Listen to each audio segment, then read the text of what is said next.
Thanks to Maya 2024, it's never been easier to drape a wire across multiple objects. To start, create a curve, and I'm going to use a Bezier curve.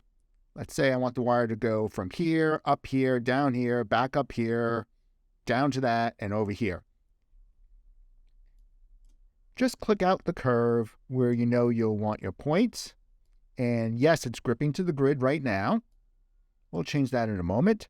It's going to be on top of here and over here.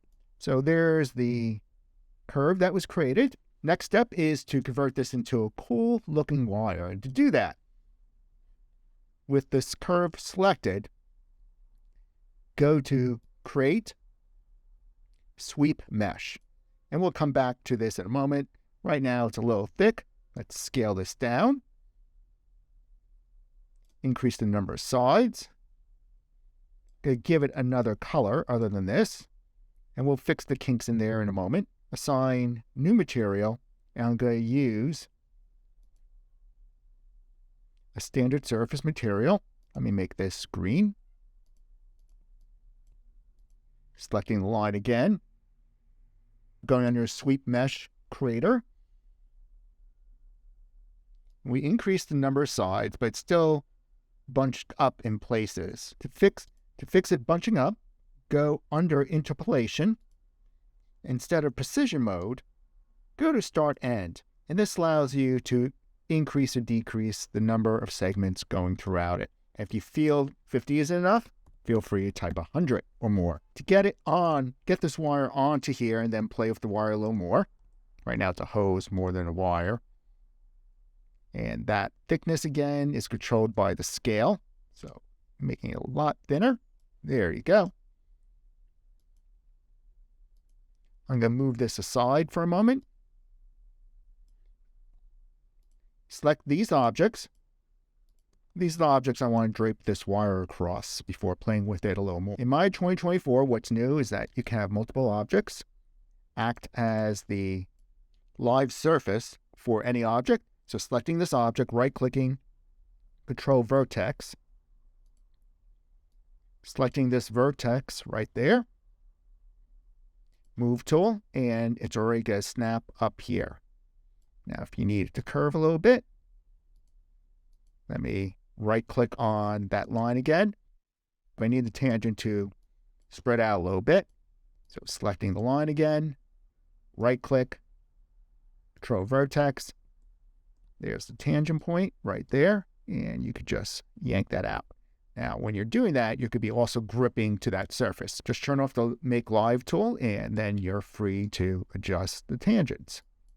Or key select that tangent handler over there. So we got it gripping there. That's fun, right? You could play with it a little more. There we go. Now it goes from here. If I want it to be a little bit on top of that surface, you could just select it and move it.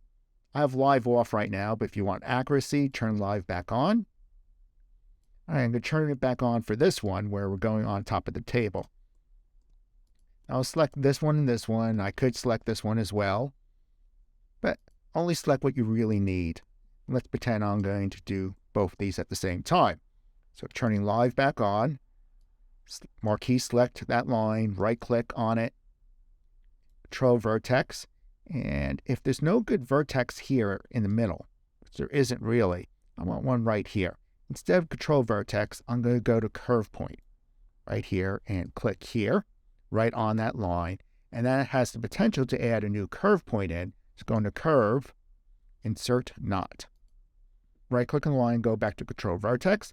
There's my new knot there, and it's going to jump right to the surface here. So have some fun wrangling it in. I'm going to push it to the edge.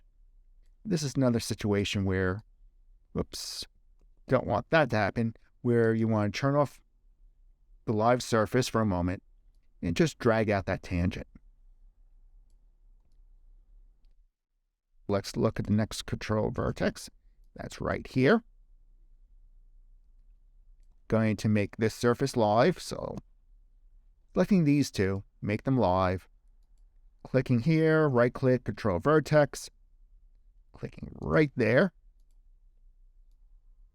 Oh, that's a good one, right? The wire's going straight across the table. Then finally, maybe it'll rest on top right here. So selecting this vertex, and let me slide it up here. Selecting this tangent. Let's see if that tangent works. And if not, there we go. If not, maybe you need another vertex on the line. So this is my quick line. I'm going to turn off Make Live here. And there's my wire. Let's take another look at the profile of the line, the information about this wire that's being created. Going back under steps, let me increase that to 200. And that's starting to fill out the kink there. How about 500? That makes it look a lot better. The sweep mesh has many cool options, such as distribution, number of instances. And so instead of one wire, you can see now it's 5. Or it could be more, bundling up together, which is kind of cool. So there's 3 Z's.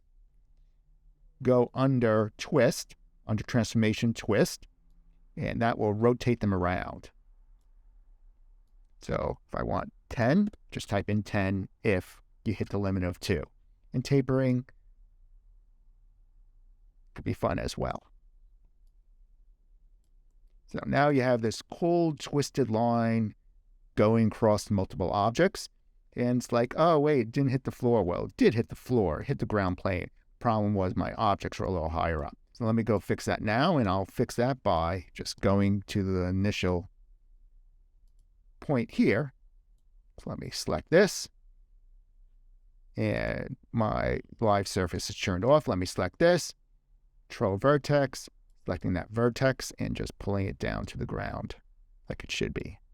I'll do the same on this other side. Selecting this vertex and pulling it back down to the ground. That's a better scene. I hope you enjoyed seeing the Make Live across multiple surfaces, which is new to my 2024, and of course, using the Create Sweep Mesh to create these fun wired moments in your scene.